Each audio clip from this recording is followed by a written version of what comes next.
The chamber was massive beyond human comprehension. It floated in the void of space, orbiting a world that existed only for peace and diplomacy. Inside, representatives from 47 different alien species sat in their designated sections. Each section was designed for the specific needs of that species. Some sat in water-filled tanks, others floated in gas clouds. A few existed as pure energy, contained in special fields. Ambassador Sarah Chen stood in the center of it all. She was alone. Her people had told her she could bring advisors, but she refused. If humanity was going to be judged, she would face that judgment by herself. She wore a simple black suit, the kind diplomats on Earth had worn for centuries. Her dark hair was pulled back tight. Her face showed no emotion, though her heart was racing. Above her, the council leader spoke. His name was impossible for human tongues to pronounce, so everyone called him First Speaker. He was a Zathan, a species that looked like floating crystals that constantly shifted colors. When he spoke, his words came through translators that every species wore or had implanted. "We gather today for a matter of grave importance," First Speaker said. His voice was calm, almost sad. "Humanity has been part of our Galactic Council for 23 standard years. In that short time, they have caused more disruption than any species in the past 1,000 years." Sarah felt anger rise in her chest, but she forced it down. She had practiced for this moment. Show nothing. Give them nothing. "The charges are clear," First Speaker continued. "First, humanity has shared advanced technology with primitive species, violating our most sacred law of non-interference. Second, they refuse to fully disarm their military vessels despite treaty agreements. Third, their cultural exports have caused social disruption across 17 member worlds. Around the chamber, alien representatives made sounds of agreement. Some clicked their mandibles. Others pulsed with light. A few released chemical signals that Sarah's translator interpreted as approval. A representative from the Korsian Empire stood. The Korsian looked like enormous crabs covered in metallic shells. "We have evidence," the representative said. "Human ships were detected in the Yala system. That system is protected. The species there are still in their industrial age. Yet humans gave them medical technology that has disrupted their natural development." Sarah wanted to scream. The Yala were dying from a plague. Humanity had saved 3 billion lives, but she stayed quiet. It wasn't time yet. Another representative spoke, this one from the Valerian Collective. Valerians were telepathic beings that looked like tall, thin humanoids with smooth gray skin. "Human entertainment programs have infiltrated our youth networks. These programs promote violence, chaotic thinking, and individual desire over collective good. Our children now question authority. They want adventure. They reject the peace we have built."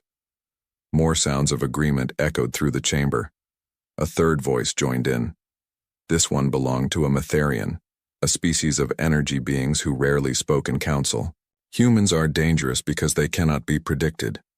Every other species in this council thinks in patterns we understand. Humans think in chaos. They plan for disasters that may never happen. They create weapons they hope never to use. They are a warrior species pretending to be civilized." Sarah's jaw tightened. 23 years. That's all humanity had been given. 23 years to prove themselves among species that had been spacefaring for thousands of years. They had made mistakes, yes, but they had also contributed. Human doctors had developed new medical techniques. Human engineers had improved ship designs. Human artists had created works that moved even alien hearts. None of that seemed to matter now. First Speaker's crystals dimmed, a sign of regret among his people. "Ambassador Chen, you may now speak in humanity's defense." Sarah took a deep breath. This was it. She activated her own holographic display showing images and data. "Honorable Council members," she began, her voice steady and clear. "You call us chaotic. We call it adaptability. You call us violent. We call it the ability to protect ourselves and others. You call us unpredictable. We call it creative thinking." She changed the display to show Earth. "We come from a death world. That's what your own scientists labeled it. High gravity, extreme weather. thousands of predator species, diseases that evolve faster than most species in this galaxy can adapt. We didn't evolve in paradise. We evolved in hell. And we survived. Some of the council members shifted uncomfortably. It was true. Earth was classified as one of the most dangerous habitable worlds ever discovered. Most species would die within days there without protection. You say we gave technology to the Yala, Sarah continued. Yes, we did. Because they were dying. Because we have a saying on Earth. With great power comes great responsibility. We had the power to save them. So we did. Is compassion now a crime? The law is the law, a council member called out. If we make exceptions, chaos follows. Sarah spun to face the speaker. Your laws were written by species who never knew true hardship, who never faced extinction, who never had to fight for every scrap of survival. You've had peace for so long that you've forgotten why strength matters. Are you threatening us? Another representative demanded. No, Sarah said firmly. I'm trying to make you understand. Humanity hasn't been trying to disrupt your peace. We've been trying to strengthen it. Because we know something you've forgotten. Peace isn't the natural state of the universe. Peace is something you have to protect. You have to be ready to defend it. First speaker's colors rippled. We have defended peace for millennia without becoming warriors. Have you? Sarah asked. Or have you just been lucky? You've had no major threats. No invasions from outside the known galaxy. No existential dangers. You've lived in a bubble of safety and called it enlightenment. The chamber erupted in angry sounds. Sarah had crossed a line, but she didn't care anymore. She could see it in their faces, their energy patterns, their body language. They had already decided. This trial was just for show. First speaker raised a crystalline limb, calling for silence. Ambassador Chen, your passion is noted. But passion is part of the problem. Humanity feels too much, acts too quickly, thinks too little about consequences. We think plenty about consequences, Sarah shot back. That's why we prepare. That's why we train. That's why we study war, even in times of peace. Not because we want war, but because we want to prevent it. We remember our own history, the times we weren't prepared, the times people died because we were too slow, too weak, too naive. She pulled up historical records from Earth. Wars, disasters, near-extinction events. We came from this. We survived this. And we learned from it. Every other species in this council evolved on easy worlds. You had time to develop philosophy before you needed weapons. You could afford to be peaceful. We couldn't. And that doesn't make us evil.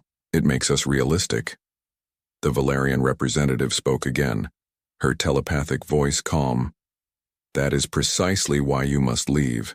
Your realism, as you call it, is poison to the peace we have built. You make others doubt.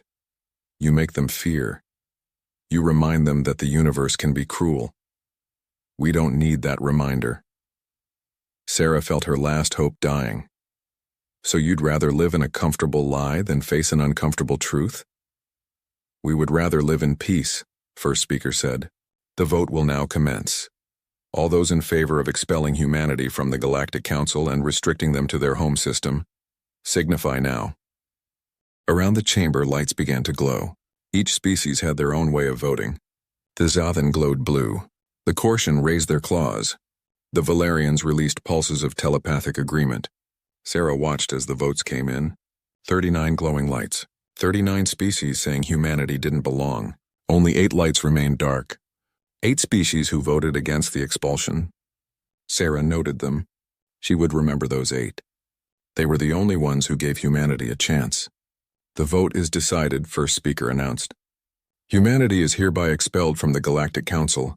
All human vessels, stations, and personnel must return to the Sol system within 90 standard days. A quantum barrier will be erected around your home system. You will not be able to leave. No one will be able to enter. You will be isolated until such time as your species evolves beyond its violent nature.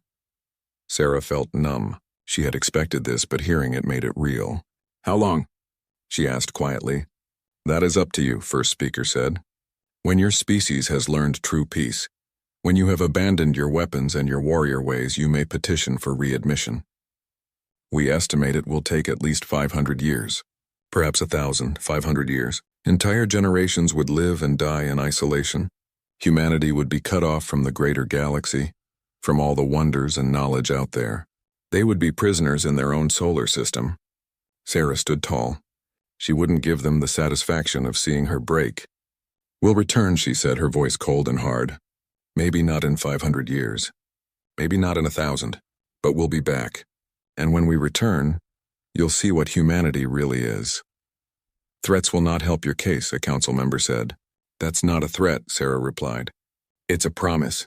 You're making a mistake. One day you'll need us. You'll face something you can't handle with philosophy and committee meetings. And when that day comes, you'll remember that you threw away the one species that could have helped you. First speaker's colors dimmed further. This council session is concluded. Ambassador Chen, you have 90 days. Sarah didn't bow, didn't show any sign of respect. She simply turned and walked toward the exit. Behind her, she could hear the council members talking, probably congratulating themselves on restoring order. They didn't understand. They thought humanity was the problem. They would learn. Outside the chamber, Sarah's security team waited. They were all human, all wearing the dark blue uniforms of Earth's diplomatic corps.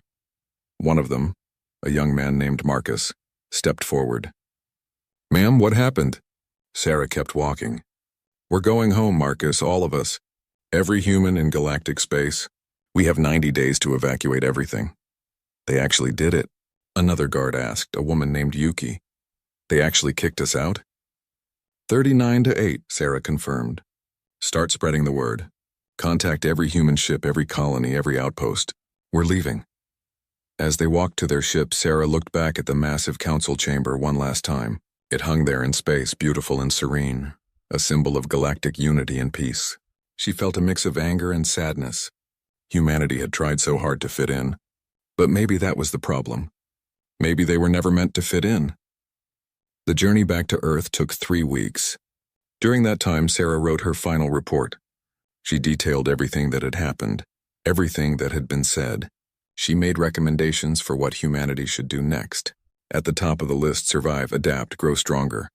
And remember, when she finally reached Earth, the news had already spread. People were angry. Some wanted to fight back, to refuse the expulsion.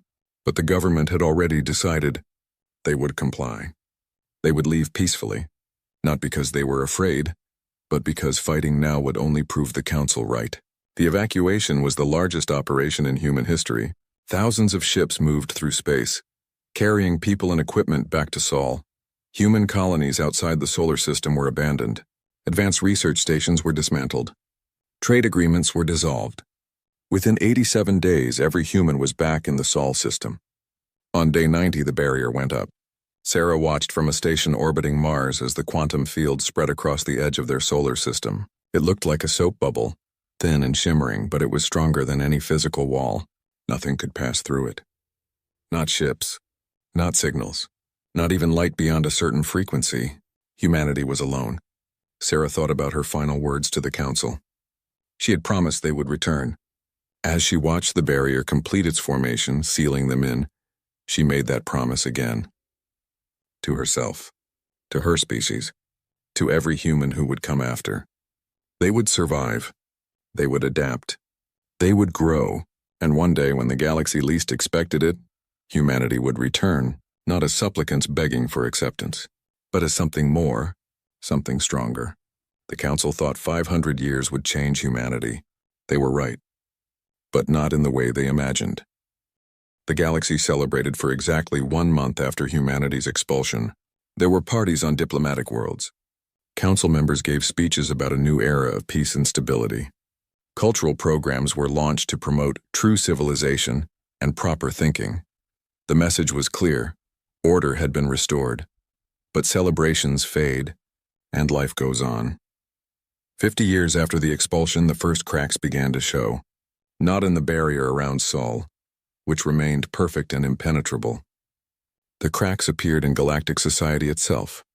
On the Valerian homeworld, a group of young artists staged a protest. They wanted to perform music that didn't follow traditional patterns. Music that was chaotic and emotional, music that sounded suspiciously human. The collective's elders shut down the performance and sent the artists for re-education. But the recording spread anyway, passed secretly through underground networks. On a Corsian colony world, engineers proposed a new ship design that violated standard conventions. It was asymmetrical and unpredictable, designed to confuse enemies rather than intimidate them. The proposal was rejected immediately. "We don't build ships that way," the review board said. "It's not proper." But the engineer kept the designs, wondering why proper had to mean boring. These were small things, tiny rebellions. Most people in the galaxy didn't even notice them. Life continued as it had for centuries. Trade routes ran on schedule. Disputes were settled through proper channels. Art and science advanced in predictable, comfortable ways. The council met regularly, discussing important matters with careful deliberation. They managed resources. They mediated conflicts. They maintained the peace. And if that peace felt a little stale, a little hollow, well, that was the price of civilization. 100 years passed. Then 200. The younger species who had been alive during humanity's trial died off. New generations took their place, generations who only knew humans as cautionary tales. Stories parents told children about the violent species who had to be locked away for everyone's safety. Some of the older council members occasionally wondered about the humans. Were they still alive behind that barrier? Had they destroyed themselves in some violent conflict? A few suggested checking, but first speaker, now ancient even by Zathan standards, always said the same thing. Let them be. If they have learned peace, they will petition for release. If they have not, we are safer with them contained. Nobody questioned this logic. Nobody suggested that maybe, just maybe, the barrier was a mistake. 300 years after the expulsion, a Cassarian scientist named Velthra began studying ancient records.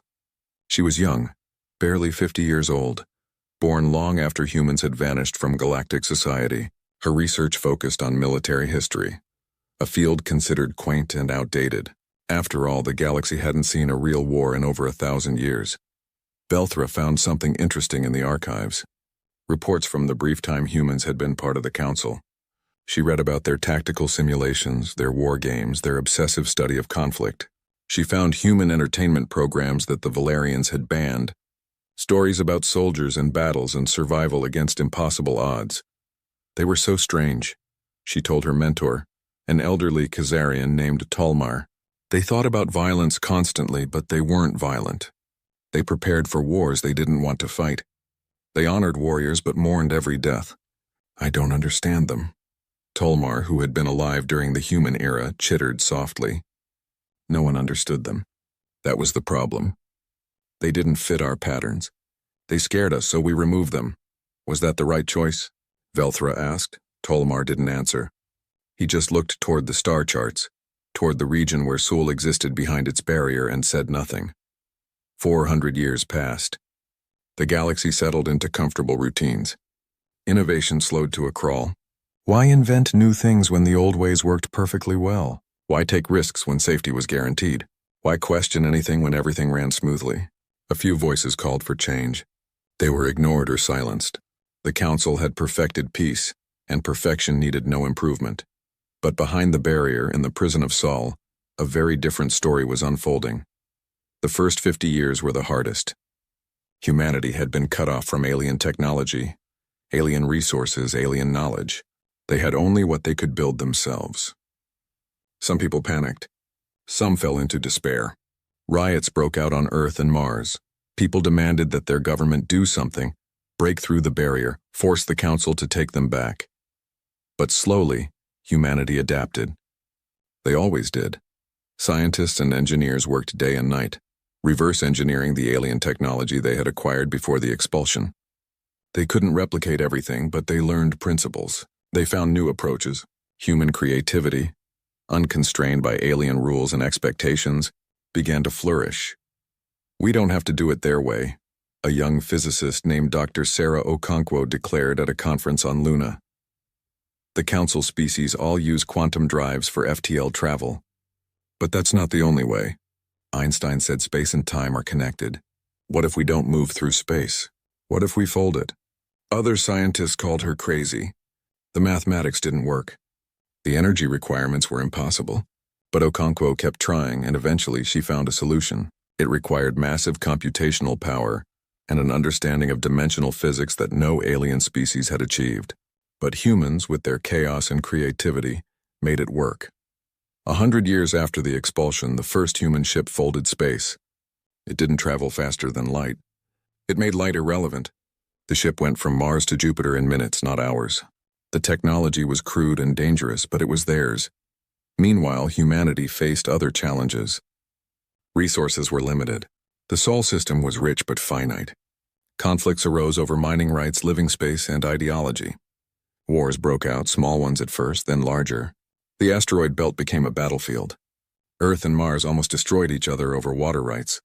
For a terrible decade, it looked like humanity would do exactly what the Council had predicted, destroy itself in violence. But something unexpected happened. The survivors of these conflicts looked at the ruins they had created and made a choice, not to give up violence that was impossible for a species forged in Earth's crucible. Instead, they chose to direct it, channel it, control it. The Human Confederacy was formed 200 years after the expulsion. It wasn't a single government, but a loose alliance of dozens of factions, colonies, and cultural groups. They didn't always agree. They argued constantly, but they had rules about those arguments, ways to settle disputes without destroying each other. We are humanity, the founding document declared. We are diverse, chaotic, and passionate. We are warriors and poets, scientists and dreamers. We do not fit simple patterns because we are not simple beings, and that is our strength. The Confederacy didn't try to make humans peaceful. Instead, it created structures for their energy. Competitive games replaced some wars. Virtual combat replaced others. When conflicts couldn't be resolved peacefully, the Confederacy had protocols, making sure fights stayed limited and survivors were treated with honor. It wasn't perfect. People still died. Mistakes were still made, but humanity survived. As centuries passed, humans spread throughout the Sol system. They built habitats in the asteroid belt. They terraformed parts of Mars. They created floating cities in Venus's upper atmosphere. They established research stations on the moons of Jupiter and Saturn. They even sent long-range probes to the edges of the barrier, studying it, learning from it. Some humans changed themselves. Genetic engineering became common, creating variations adapted to different environments. Some had enhanced muscles for high gravity. Others had improved lungs for thin atmospheres. A few went further, merging with machines or altering their brains to process information faster. By year 400, humanity was no longer a single species, but a family of related subspecies. And they all remembered the Council, the betrayal, the isolation. Some wanted revenge. Others wanted to prove themselves. A few didn't care about the Council at all, focused on survival and growth. But they all knew one thing. Eventually, the barrier would come down. One way or another. 500 years after the expulsion, Velthra was now chief historian of the Galactic Council. She had spent her life studying the past, trying to understand the patterns of history, and she had noticed something troubling. The galaxy is stagnant, she reported to the current first speaker, a Valerian named Sorchen. In the past 500 years, we have made almost no significant advances in technology, art, or philosophy. We are stable, but we are not growing. Sorchen's telepathic presence felt calm, unconcerned. Stability is growth. Peace is progress. Is it? Velthra challenged. I've studied the records from before humanity's expulsion. In those 23 years, we saw more innovation than in the previous century. Human ideas pushed us. Their chaos made us think differently. Their chaos was dangerous, Sorchen replied. We removed the danger. We removed the spark, Velthra countered. And now we're dying. Not quickly, not violently. We're dying of boredom and complacency. Other council members dismissed her concerns. The galaxy was fine. Everything was under control. Velthra's worries were noted and filed away, just like countless other reports that challenged the status quo. Then came the first anomaly. A science vessel near the edge of council space detected something impossible. A ship that wasn't using quantum drives. A ship that appeared on sensors, then vanished, then appeared somewhere else entirely. The crew thought their equipment was malfunctioning. More sightings followed. Strange vessels at the edges of known space. moving in ways that violated every law of physics the Council knew. They never approached inhabited worlds, never communicated, just appeared, observed, and vanished. Pirates? One Council member suggested. A new species? Another proposed. Velthra looked at the data and felt a chill run through her exoskeleton. She had seen similar signatures before, in ancient records from 500 years ago. Human ship designs from before the expulsion, but evolved, advanced, impossible. She went to first speaker Sorchen with her theory. The humans are outside the barrier. Impossible, Sorchen said. The barrier is perfect. Nothing can pass through it. Then how do you explain these readings? Sensor errors, space anomalies, anything but humans. They are contained. They must be. But Velthra wasn't convinced. She started tracking the sightings, plotting them on star charts. There was a pattern. The ships were surveying, mapping, learning, and they were getting closer to inhabited space. She tried to warn the Council, but they wouldn't listen. The barrier had held for 500 years. It would hold forever. Humans were a solved problem, a footnote in history. The galaxy had moved on. Then the Ravagers arrived. They came from dark space, from the void between galaxies where nothing should exist. The first world that detected them was a mining colony on the edge of Council territory. The colony sent a distress signal, then went silent. A Council patrol arrived 3 days later and found nothing. The planet was gone. Not destroyed. Not damaged.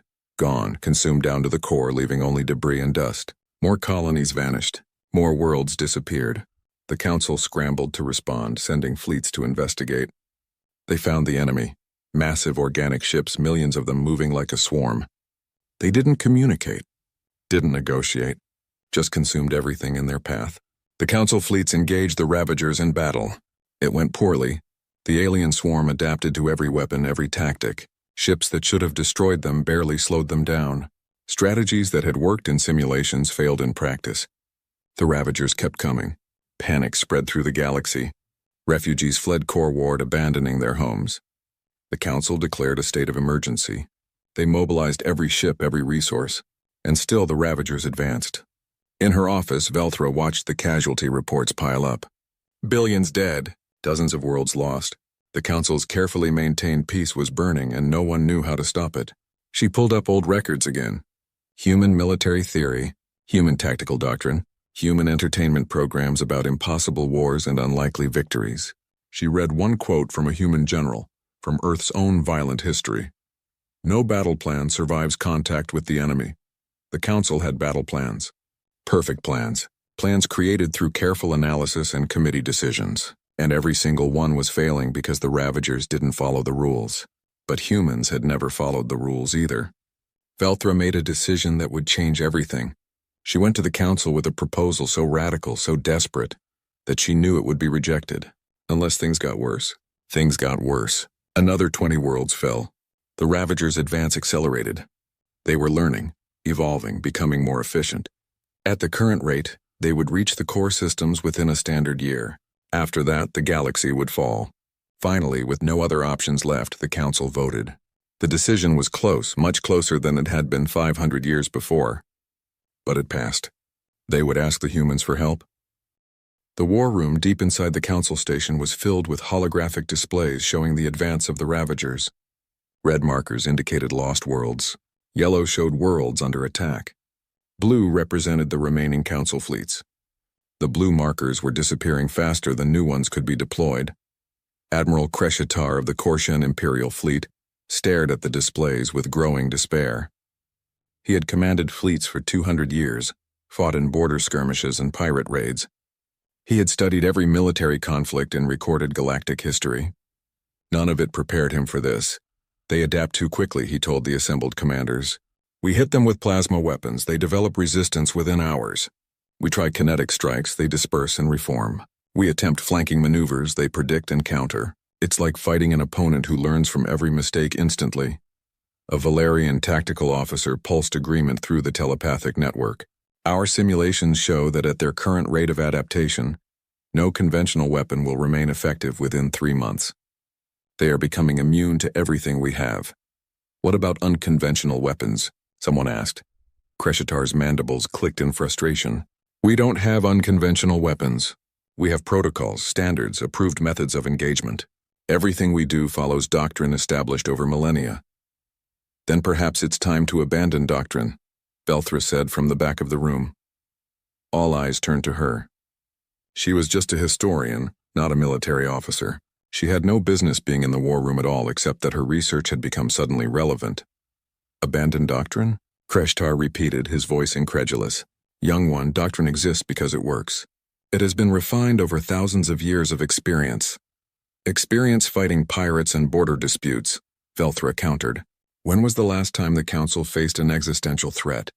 When did you last fight an enemy that wanted to consume everything? The room fell silent. The answer was never. In all of recorded galactic history, the Council had never faced total war. They had never needed to. I've been studying human military history, Velthra continued. They had a concept called total war. Conflicts where entire civilizations mobilized every resource, where there were no rules, no limits, where survival was the only goal. Barbaric, a Valerian commander said. Effective, Velthra replied. Humans fought wars that should have destroyed them. Wars with no clear victory condition, against enemies that seemed invincible. And they won, not by being stronger or having better technology, but by being unpredictable, by thinking creatively, by refusing to accept that defeat was inevitable. Kreshtar studied her for a long moment. What are you suggesting? I'm suggesting we need help. Help from the only species in known space that actually understands how to fight this kind of war. The room erupted in argument. Half the commanders rejected the idea immediately. The humans were locked away for good reason. They were dangerous, unpredictable. Bringing them back would be admitting the Council had made a mistake. But the other half looked at the displays, at the advancing red markers, and wondered if pride was worth dying for. The debate raged for 3 days. During those 3 days, 5 more worlds fell to the Ravagers. 12 billion sentient beings were consumed. Council fleets attempted 6 different engagement strategies, all failures. The military was running out of ideas. On the 4th day, First Speaker Sorchen made an announcement. The Council has voted. We will send a diplomatic mission to the Sol system. We will ask humanity for assistance in defending the galaxy against the Ravager threat. The vote had been 31 in favor, 16 against. Much closer than the vote to expel humanity had been. Some Council members still believed they could win without help. Others believed humanity would refuse and it would be a wasted effort. But enough were desperate enough to try. Velthra volunteered to lead the mission immediately. She expected to be rejected, too young and inexperienced for such an important task. Instead, Sorchen approved her request. You studied them, the first speaker said. You understand them better than anyone alive in the Council. And you were not part of the decision to expel them. Perhaps that matters. A fleet of 12 ships was assembled, not warships but diplomatic vessels. Though they carried weapons for defense, no one knew what they would find at Sol. Were the humans still alive? Had they descended into barbarism? Had they evolved beyond violence as the Council hoped? Or had they become something else entirely? The journey to Sol took 2 weeks. As they approached the barrier, Velthra reviewed everything she knew about humans. Their history of warfare, their capacity for forgiveness, their tendency to help others even at cost to themselves, their pride, their anger, their hope. She had no idea how they would respond to the Council's request. She hoped they would help. She feared they would not. She worried they might do something completely unexpected, something no one had considered. The fleet emerged from FTL travel at the edge of the quantum barrier. It shimmered before them, a wall of twisted space-time that had held for 5 centuries. Scanners showed nothing beyond it. The barrier was designed to block all signals, all sensors, all communication. We're broadcasting on all frequencies, the communications officer reported. Standard diplomatic codes. Requesting permission to enter and negotiate. They waited. Minutes passed. Then hours. The fleet hung in space, 12 ships facing an impenetrable wall, hoping someone on the other side was listening. Then suddenly something changed. A section of the barrier rippled. Space itself seemed to tear open, and through that tear came ships. They were beautiful and terrifying, sleek black hulls that seemed to absorb light. Designs that were almost organic, flowing like living creatures rather than mechanical constructs. They moved without visible engines, sliding through space with perfect grace. The Council's sensors went wild, detecting energy signatures that made no sense. physics that violated known laws. How many? Velthra asked, her voice barely a whisper. 43, the sensor officer replied. No, wait. More appearing. 70, 90. They're folding space, appearing from nowhere. Over 200 now. Still counting. Are they hostile? Unknown. They're surrounding us, but weapons are not charging. They're just watching. Velthra took a deep breath. This was it. First contact with humanity after 500 years of isolation. She opened a communication channel. This is Ambassador Velthra of the Galactic Council. We come in peace, requesting permission to speak with representatives of humanity. Static. Then a voice speaking in the common galactic language, but with an accent that sent chills through Velthra. The accent of someone who had learned the language from records, not from interaction. This is Captain Sarah Okonkwo Chen of the Human Confederacy Navy. You have entered restricted space. State your purpose. The surname caught Velthra's attention. Okonkwo Chen, a combination of two names from human records. One of them had been the physicist who developed space-folding technology. The other had been the ambassador who faced the council 500 years ago. This captain was likely descended from both. The symbolism was not lost on anyone. We seek assistance, Velthra said simply. The galaxy is under attack by an alien force we cannot defeat.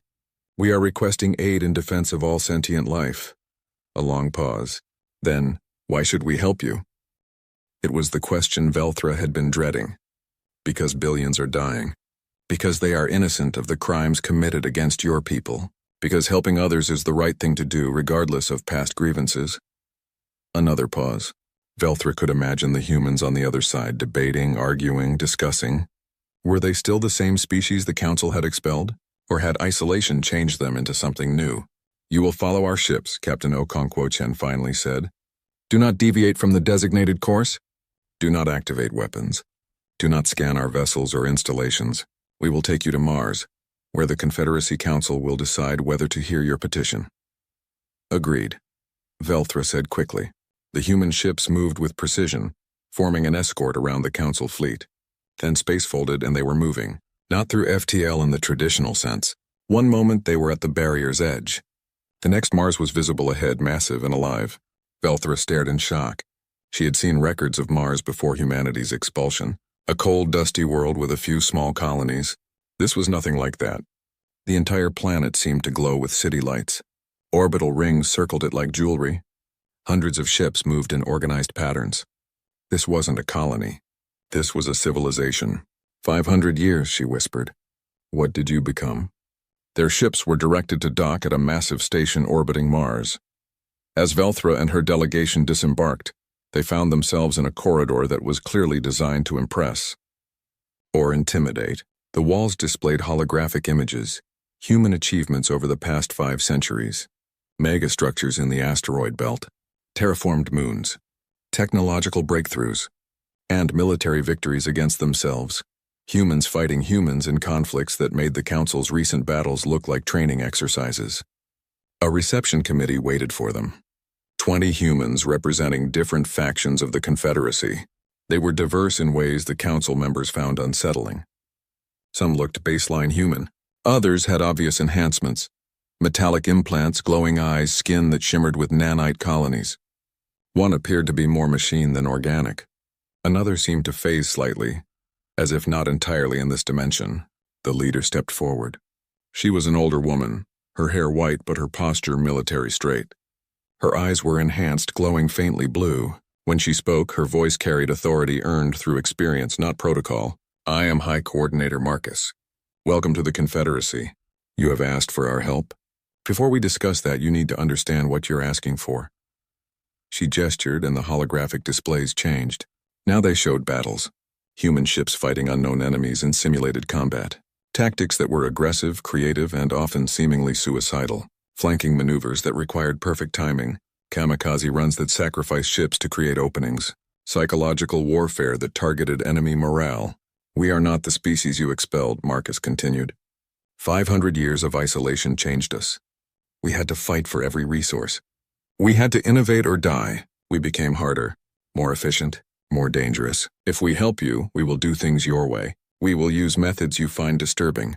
We will take risks you consider unacceptable. And we will expect you to trust us.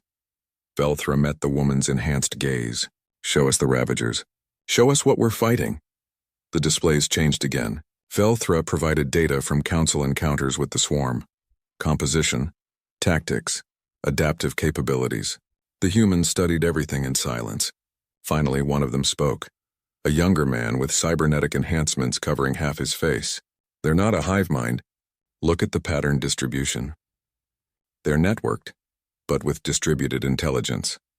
Each unit has some autonomy but shares information with the collective. How can you tell that? A Council military advisor asked. Because we've fought networked enemies before, the man replied. Against each other. During the Belt Wars, the Titan Collective used similar tactics. We learned how to counter them. You fought wars against yourselves. The Council advisor sounded horrified.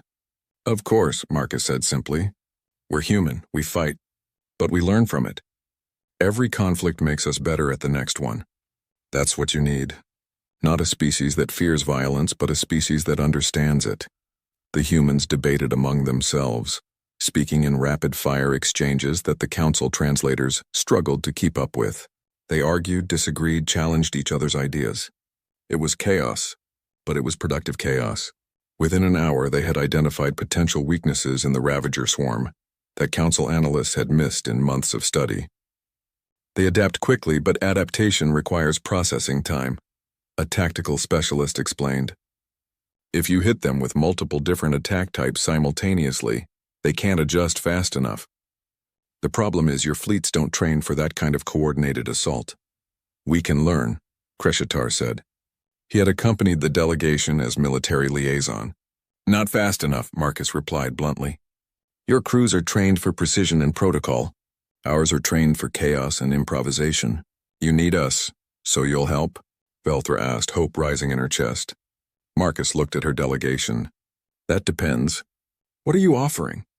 What do you want? The barrier comes down, permanently. Full reinstatement in the Council with all rights and privileges.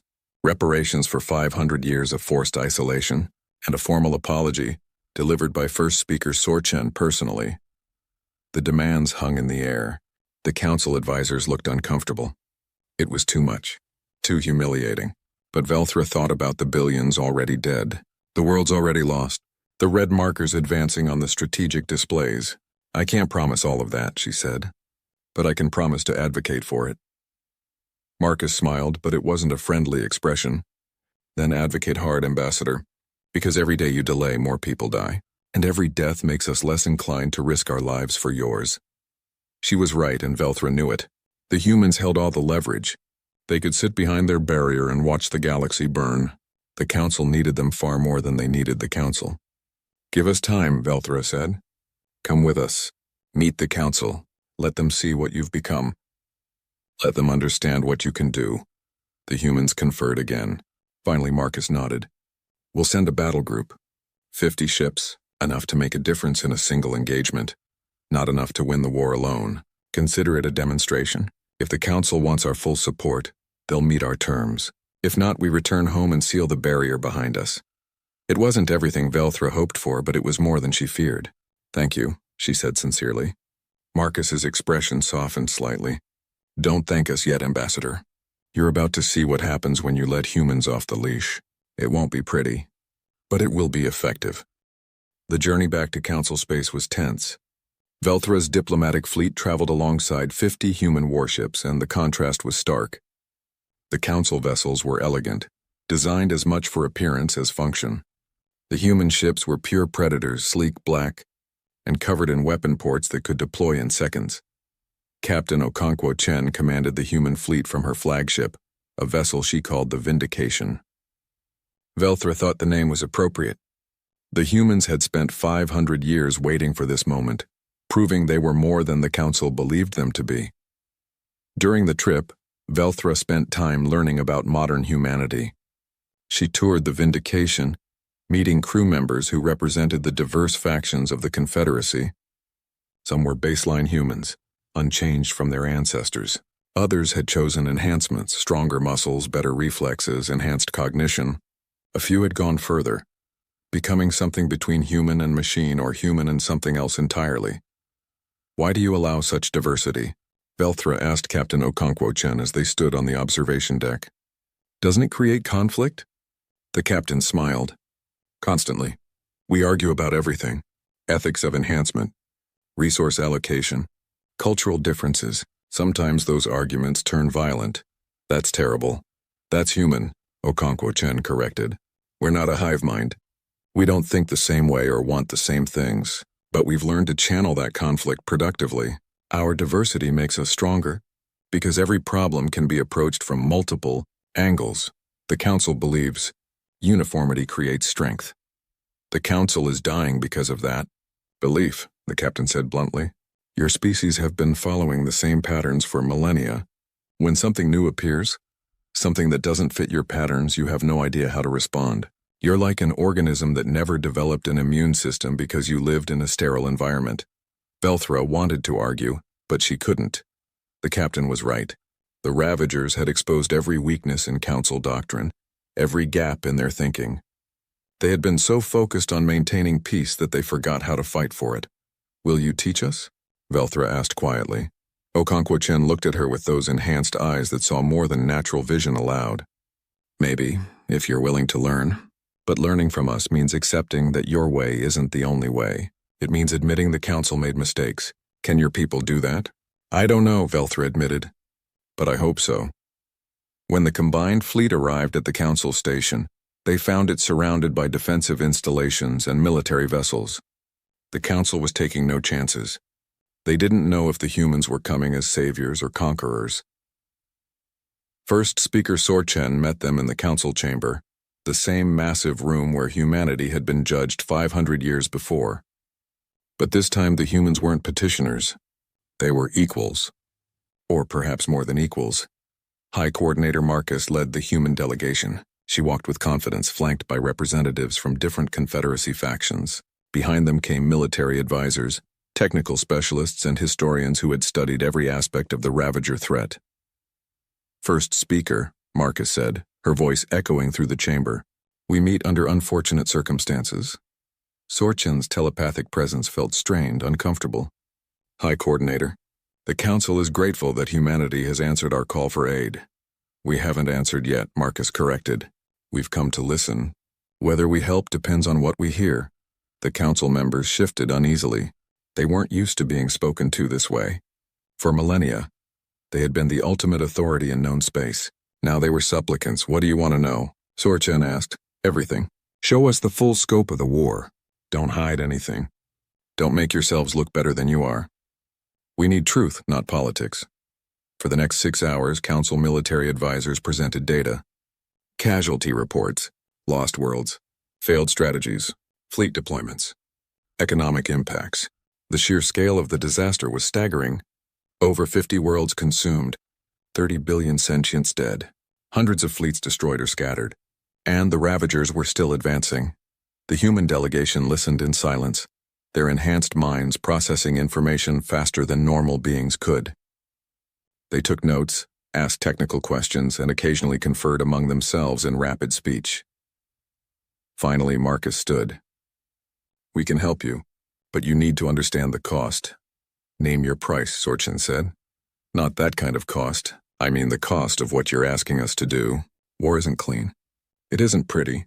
People will die even on your side. We'll make decisions that seem cruel. We'll sacrifice lives to save others. We'll use tactics that you'll find morally questionable. Are you prepared for that? The chamber fell silent. These were things the Council didn't talk about. In their carefully ordered civilization, every life was precious. Every decision went through committees. Every action was weighed and measured. If we don't accept, Sorchen asked, what happens? The Ravagers consume the galaxy. Everyone dies anyway. At least our way, some survive. Admiral Kreshitar stood from his section. I have studied human military history. I have seen the records of your wars. You are right that your methods are brutal. But I have also seen that they work. We can afford to be squeamish, or we can afford to survive. Not both. Other Council members began speaking, some in support, others in opposition. The debate raged as it always did, careful and measured and slow. The humans watched with expressions that mixed pity and frustration. We don't have time for this, one of the human advisors muttered to Marcus. Let them talk, Marcus replied. They need to convince themselves. Eventually, Sorchen called for a vote. The question: would the Council accept human military command of defensive operations with full authority to conduct the war as they saw fit? The vote was close, 27 in favor, 20 against, but it passed. Then we're agreed, Marcus said. Effective immediately, all Council military forces will fall under Confederacy command structure. We'll need complete access to your ship specifications, crew capabilities, and resource inventories. We'll also need authorization to recruit volunteers from your populations for specialized training. You'll train our people? Velthra asked. Those willing to learn. We can't turn your entire military into human-style fighters, but we can teach adaptive thinking, how to respond to unexpected situations, how to improvise when plans fail. What about your demands? A council member asked. The barrier, the apology, the reparations? Marcus smiled coldly. We'll discuss that after we save your civilization. Right now, focus on survival. Politics can wait. The transformation began immediately. Human advisors spread throughout Council space, embedding with military units. They assessed capabilities, identified strengths and weaknesses, and began training programs that shocked conventional commanders. Stop thinking in formations, Adiatori, human tactical instructors shouted at a group of Corsian pilots. The Ravagers don't care about your perfect battle lines. They'll flow around them, exploit gaps, hit from unexpected angles. You need to think like water, adapt to the container, find the cracks, flow where they're weak. The pilots struggled. They had been trained for precision, not improvisation. But slowly, with the human instructors pushing them hard, they began to understand. On another training ground, Valerian telepaths worked with human psychological warfare specialists. You're telepathic, the human said. That's an advantage the Ravagers don't have. Use it. Coordinate in real time. Share information instantly. But more than that, project confusion. The swarm is networked. If you can disrupt their communication even briefly, you create openings. We've never used our abilities as weapons, a Valerian protested. Then learn. War isn't about what you want to do. It's about what you must do to survive. Not everyone adapted. Some council officers resigned rather than follow human methods. Some species found the training too aggressive, the expectations too demanding. But enough stayed and enough learned. Slowly, the council's military began to change. Meanwhile, human engineers examined council ships and shook their heads in disappointment. These are beautiful, one engineer told Admiral Crusade, but they're built for show. Half the internal space is wasted on aesthetics. Your power distribution is inefficient. Your weapons are standardized when they should be varied. And don't even get me started on your armor configuration. Can you improve them? Crusade asked. Not enough, not quickly. These ships are fundamentally designed for peacetime operations, but we can outfit them with some of our weapons, upgrade their sensors, and teach your crews better tactical positioning. It won't make them equal to our ships, but it'll make them more survivable. The humans also brought their own technology, weapons that folded space to strike targets instantly, defensive fields that redirected attacks to alternate dimensions, communication systems that couldn't be jammed or intercepted, mining drones that could strip an asteroid in hours, providing raw materials for rapid ship construction. Where did you get all this? Velthra asked Captain Okonkwo Chen as she toured. A human manufacturing facility that had been deployed in the asteroid belt. We invented it, we had to. The barrier trapped us, but it also forced us to innovate. We couldn't trade for technology, couldn't borrow ideas from other species. Everything we have, we created from scratch or reverse engineered from what we remembered. It's remarkable. It's survival. You learn or you die. That's the fundamental truth the Council forgot. 3 weeks after the humans arrived, the first joint operation was launched. A Ravager tendril was advancing on a heavily populated system. Council fleets had been avoiding direct engagement, trying to evacuate civilians instead. The humans had a different approach. We hit them here, Captain Okonkwo Chen said, pointing to a spot on the tactical display. This narrow passage is the only FTL route into the system that doesn't require 2 weeks of travel time. The Ravagers will use it because they always take the fastest path. We should defend the planet, a council admiral argued.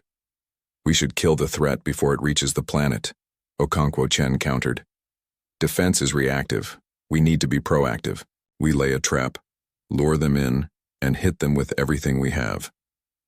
What if the trap fails? Then we fall back and defend the planet, but the trap won't fail. The confidence was unsettling, but the council officers had agreed to follow human command. The trap was set. Human ships took position in the asteroid field near the passage. Council vessels formed a secondary line further back. Automated weapons platforms were deployed throughout the area, all under human control. The Ravagers arrived exactly as predicted. Thousands of organic ships moving in their characteristic swarm pattern, flowing toward the inhabited system like a living tide. The humans waited. And waited. Council officers watched nervously as the swarm entered the passage. Why weren't they attacking? Hold, Okonkwo Chen ordered. Let them commit. The swarm was halfway through the passage when the captain gave the order. All units, execute. What happened next was chaos incarnate. The asteroid field erupted as hidden weapons fired from every angle. Space itself folded, redirecting attacks from unexpected vectors. Human ships appeared from nowhere, having folded space to skip past normal positioning. Council vessels fired in coordinated waves, different weapon types hitting simultaneously to prevent adaptation. The Ravagers tried to respond, but they couldn't adapt to everything at once. Plasma fire burned through their organic hulls. Kinetic strikes shattered their structure. Dimensional weapons sent sections of the swarm into alternate realities where they couldn't return. In 20 minutes, 80% of the swarm was destroyed. The rest fled, limping back the way they came. The council forces stared in shock. They had just won. Actually won. For the first time since the war began, they had inflicted a decisive defeat on the Ravagers. That's how you fight, Marcus said, from the command center, watching the battle on displays. Not with honor, not with rules, with overwhelming force applied at the enemy's weakest point. Simple, brutal, effective. Word of the victory spread quickly through council space. Hope, which had been dying, flickered back to life. The humans could win this war. Maybe the galaxy had a chance after all. But in the human command center, celebrations were muted. Okonkwo Chen looked at the casualty reports. 12 council ships destroyed, 2,000 crew members dead, 3 human vessels damaged, 50 casualties. First blood, she said quietly. Now comes the hard part. What's the hard part? Velthra asked. Keeping them from hating us. We just showed the council that they need us, that without human help, they'll die. Some will be grateful, but others will resent us for it. They'll remember that we succeeded where they failed. Pride is a powerful poison, Ambassador, and we just forced them to swallow a large dose. Velthra understood. The victory had been necessary, but it had also been humiliating. The council had been fighting for months without success. Humans had arrived and won the first engagement decisively. That would create complications. What do we do? She asked. We keep winning, Okonkwo Chen replied. We keep saving lives, and we hope that when this is over, gratitude outweighs resentment. Because if it doesn't, we'll have saved a galaxy that still hates us. And that would be ironic, wouldn't it? Would you regret helping us? The captain was quiet for a long moment. No, because this is what humans do. We protect people, even people who hurt us, even people who don't deserve it. It's our greatest strength and our greatest weakness. We can't help ourselves.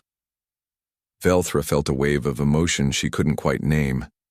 These humans, these violent, chaotic warriors, had more compassion than most council species she knew. They had been wronged, imprisoned, forgotten, and they came anyway when called. Thank you, she said softly. Thank us when it's over, Okonkwo Chen replied. We've got a long war ahead of us. The war raged for 8 months. 8 months of brutal fighting, clever tactics, and tremendous sacrifice. The humans taught the Council forces how to fight adaptively, how to think creatively, how to turn every weakness into potential strength. Slowly, world by world, the tide began to turn. But it was not easy. The Ravagers were learning too. Every victory came at a cost. Ships destroyed, lives lost, entire fleets sometimes sacrificed to achieve strategic objectives. The Council members, who had voted for human military command, began to understand what that truly meant. High Coordinator Marcus stood in the war room, surrounded by holographic displays showing 17 different battle zones. She looked older than she had when they arrived. The weight of command, of choosing who lived and who died, aged even enhanced humans. "The Ravagers are pulling back toward this sector," Admiral Crusade said, pointing to a cluster of systems near the galactic rim. "Our intelligence suggests they're consolidating, possibly preparing for a major counterattack." "Or retreating to their source," Marcus replied.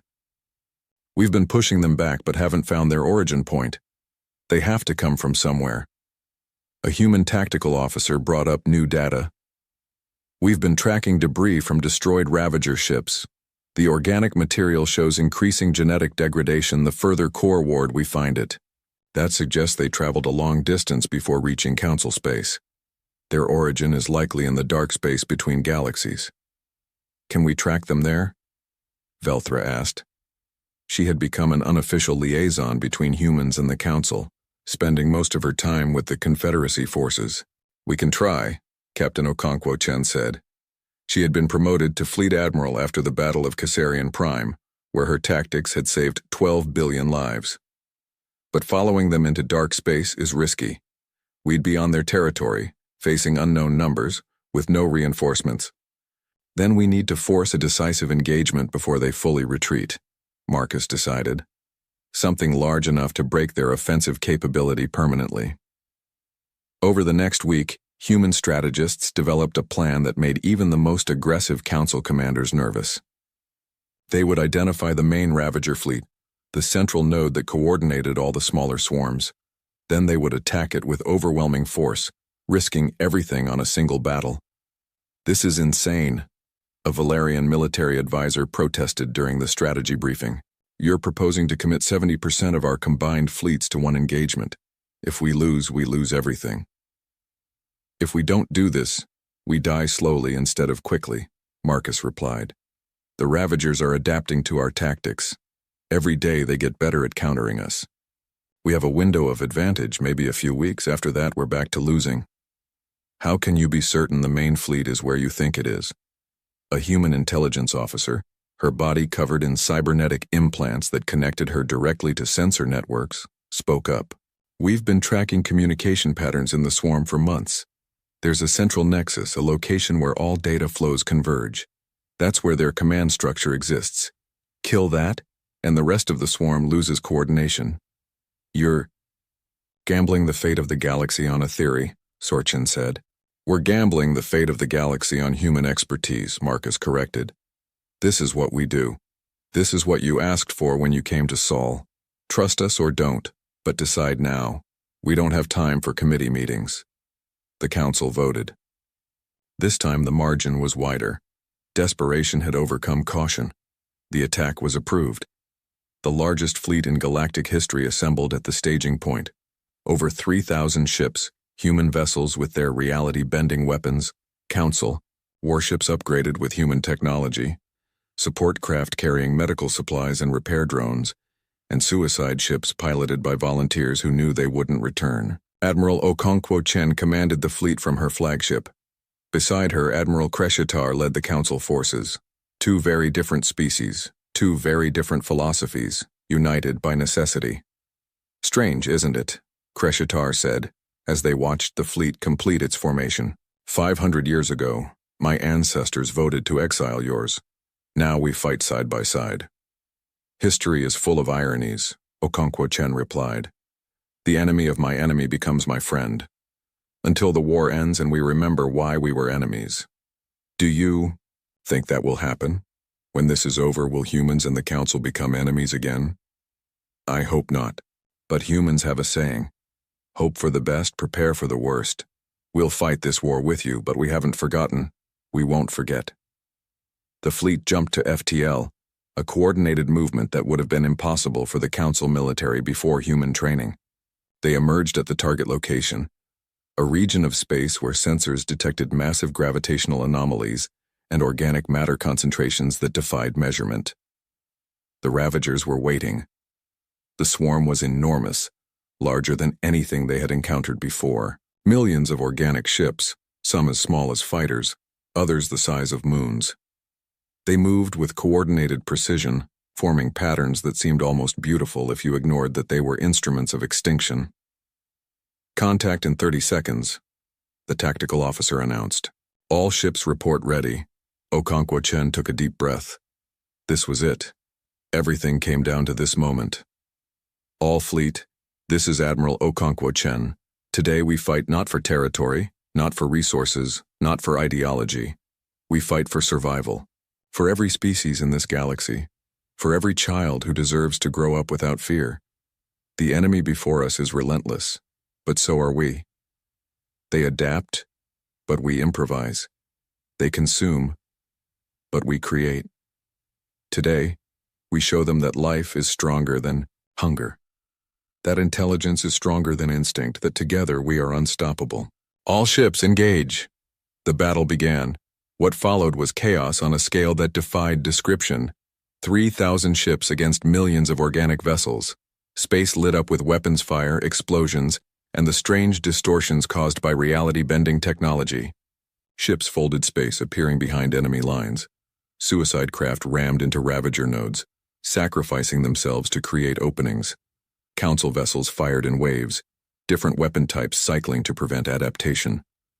The humans had taught well. Council crews that once moved by strict protocol now improvised, responded to changing conditions, covered each other's weaknesses. A Corsian cruiser saved a human destroyer by intercepting a Ravager strike craft, then was saved in turn by a Valerian frigate that appeared from an unexpected vector. In the command center, Okonkwo Chen monitored 17 different battle zones simultaneously, making decisions in seconds that would have taken the Council hours. 3rd Fleet, push through their left flank. 7th Fleet, fall back and regroup. Suicide Squadron 7, you're cleared for your run. Suicide Squadron acknowledging, came a calm voice. It's been an honor. 30 seconds later, 7 ships loaded with antimatter charges detonated in the heart of a Ravager formation, creating a gap that human strike craft exploited ruthlessly. The casualty count rose. 100 ships destroyed, 200, 500. The numbers were staggering, but they kept fighting because there was no alternative. Then the human intelligence officer shouted, I found it! The Nexus! Coordinates! Transmitted to all fleet elements. On the displays, a massive structure appeared. It looked organic but structured, a grotesque parody of a space station grown from living material. Energy readings from it were off the scale. This was the brain of the swarm, the coordinator, the queen of the hive. All available firepower. Target that structure, Marcus ordered from the command center back in Council space. Everything we have. The fleet converged. Every weapon, every ship that could still fight focused on the Nexus.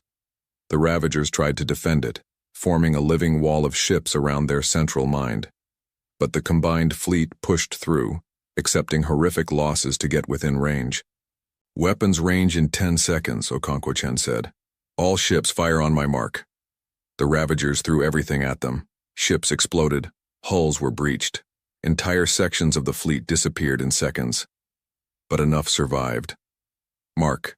3,000 ships, or what remained of them, fired simultaneously. Plasma, kinetic rounds, missiles, dimensional disruptors, reality bombs. Every weapon in the human and Council arsenal unleashed at once. The Nexus tried to defend itself, but there was too much, from too many directions, using too many different principles. The structure shattered. Not explosively, but like something organic dying. It collapsed in on itself, its energy readings dropping to 0 in seconds. And throughout the swarm, something changed. The Ravagers stopped moving with coordination. They began firing randomly, colliding with each other, fleeing in every direction without pattern or purpose. The hive mind was dead, and the individual units had no idea what to do. All ships, continue firing, Okonkwo-Chen ordered. Don't let up. Kill everything that moves. It took 6 more hours. 6 hours of sustained combat against an enemy that was no longer coordinated, but was still dangerous. Ships that would have been overwhelming when networked became manageable when isolated. One by one, the Ravager vessels were destroyed. Finally, Admiral Kreshtar made the announcement everyone had been waiting for. All fleet ceasefire. Enemy forces are eliminated or fleeing. The battle is won. The command center erupted in cheers. Council space, watching through communication links, exploded with celebration. The Ravagers were broken. The war, though not completely over, had been decided. Okonkwo-Chen allowed herself a moment of relief. Then she looked at the casualty reports. Over 800 ships destroyed. 200,000 casualties, both human and council. The victory had been won, but the price had been terrible. Patch me through to all surviving ships, she said. When the connection was established, she spoke. This is Admiral Okonkwo-Chen to all fleet elements. Today you fought with courage and skill. You came from different worlds, different species, different philosophies. But you fought as one.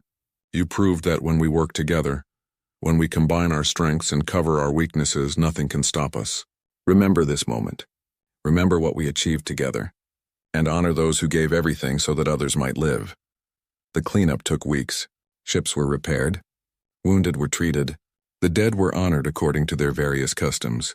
Smaller Ravager elements were hunted down and eliminated throughout Council space. It would take years to fully secure the galaxy, but the existential threat was over. During this time, negotiations began about humanity's status.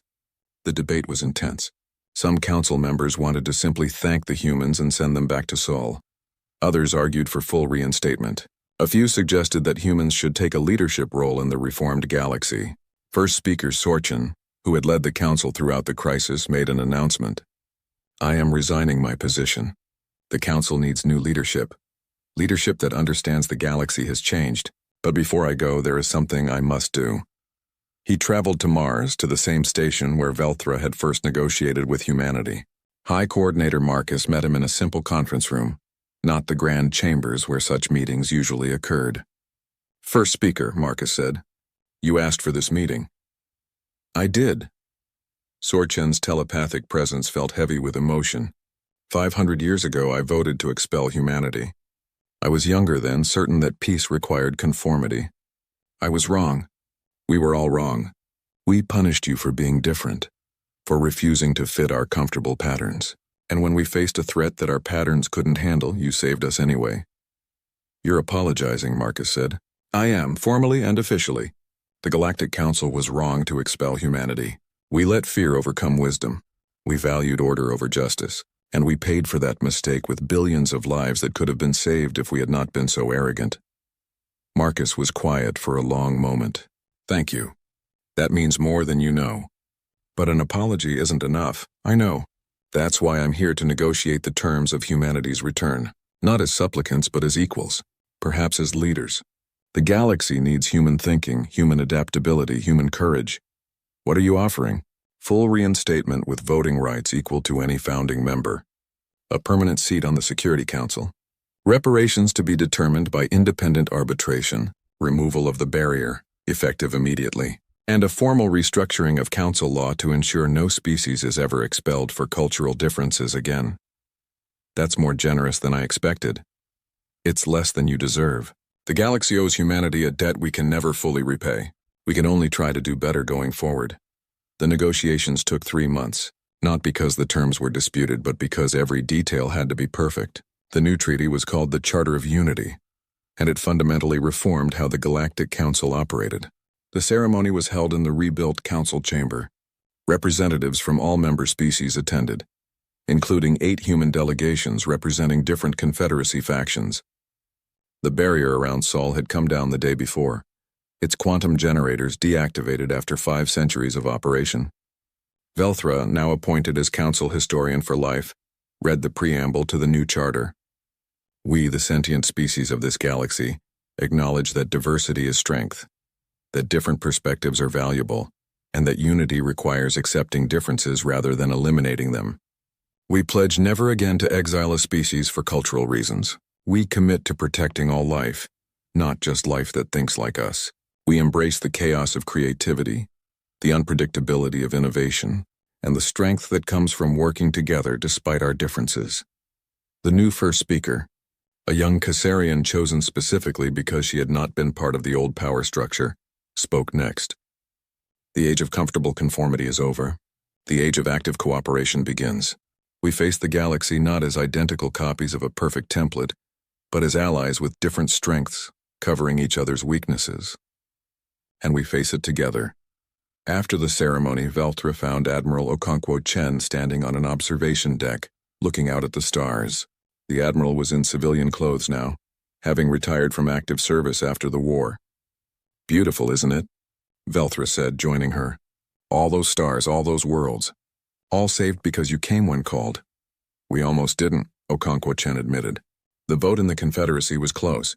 A lot of humans wanted revenge, or at least wanted to stay isolated. We'd built something good in Sol. Coming back to the galaxy meant risking all of that." "Why did you come then?" The admiral smiled. "Because we're human. Protecting others, even those who wronged us, that's just what we do. We can't help ourselves. It's our nature. Maybe the Council was right to call us chaotic and unpredictable, but they were wrong to think those were weaknesses." "The galaxy has learned that lesson well," Velthra said. "Sometimes the hard way. Sometimes lessons have to be hard to stick." Okonkwo Chen looked at the younger historian. "What will you do now? Write about how the humans saved the galaxy? I'll write about how we saved ourselves by finally accepting help. About how pride nearly destroyed us. About how the species we feared became the species we needed most. Future generations should know that story." "Make sure they also know the cost," the admiral said quietly. 200,000 casualties. 800 ships destroyed. Hundreds of worlds damaged. This wasn't a clean victory. It was brutal and ugly and painful. War always is. "I will, I promise." They stood in silence for a while, watching ships move through space. Human vessels and council vessels flying together now, no longer separate. The barrier was gone. The divisions were healing. The galaxy was learning to be chaotic, adaptive, and strong. 6 months later, a human colony ship arrived in a previously uninhabited system at the edge of council space. The colonists planted a monument on the first world they settled, a simple stone with words carved in multiple languages. Remember the barrier. Remember the exile. Remember the lesson. Different is not dangerous. Different is necessary. Together we are stronger than apart. Never again alone. As humanity spread back into the galaxy, more monuments appeared on more worlds, reminders of what had happened, what had been learned, what must never be forgotten. And in the council chamber, above the seats where representatives met to govern the galaxy, a new phrase was added to the official seal. In human English first, then translated into every language of every member species. Strength through adversity, unity through diversity, and never again alone. The galaxy had changed. Humanity had changed it, not through conquest or force, but by being exactly what they always were: chaotic, creative, passionate, and impossibly brave. The Council had banished them out of fear. The Council had called them back out of desperation. But in the end, the galaxy kept them because they were exactly what civilization needed to survive. Admiral Okonkwo Chen was right. It was ironic. The species deemed too violent for peace became the guardians of that peace. The species deemed too chaotic for civilization became its saviors. The species that the Council tried to forget became impossible to imagine living without. 500 years of exile had not broken humanity. It had forged them into something stronger. And when they returned to the galaxy, they did so not as supplicants but as protectors. Not as outsiders but as essential threads in the great tapestry of galactic civilization. The story of humanity's banishment and return would be told for millennia to come. It would be studied in schools, analyzed by historians, and remembered as the moment when the galaxy learned its most important lesson: that sometimes the things we fear most are the things we need most. That sometimes our salvation comes from the most unexpected places, and that sometimes the ones we push away are the ones who save us in the end. As Velthra wrote in her comprehensive history of the era, the Council thought they were protecting the galaxy from humanity. In truth, they were protecting humanity from a galaxy that did not deserve them. And when that galaxy finally learned to deserve them, humanity came back not with anger but with open arms. Because that ultimately is what makes them human.